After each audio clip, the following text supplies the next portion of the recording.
Nu, labu vakaru visiem, puiši, meitenes.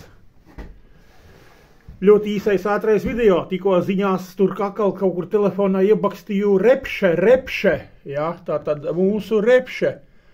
Un pareizi saka, kad būs karš Latvijā, tad redziet, lēnām klausaties. Manā kanālā Darbnīca arī ir par to. Visu laiku runāju, ka tādi politiķi jau atzīst un saka, un ka šitādi un tādi, un tie piekrīt, un šitie piekrīt.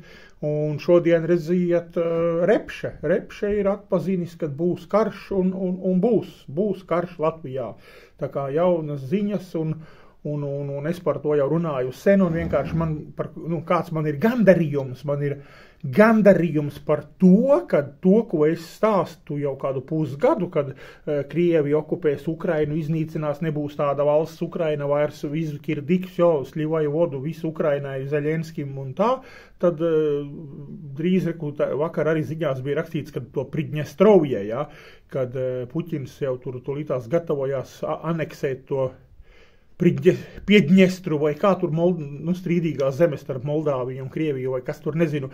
Var sakot, un šo tā kā zēnu meitenes repše arī apstiprina visu. Man prieks par to, ka vairāk un vairāk cilvēki Latvijā to apzinās un saprot. Līdz ar to visi tiek informēti un visiem ir iespēja kaut ko lietas labā izdarīt, sadarīt, bet lai nav tā, kad, kā mēs vienmēr latvieši bāleliņi, ja, NATO 5. pants, Amudsens mūs aizsargās, un Skotsons mūs vēl kaut ko, un zēni, nekāda, kā saka, neviena skaķina mūs nesargās, ne 5. pants, nekāds.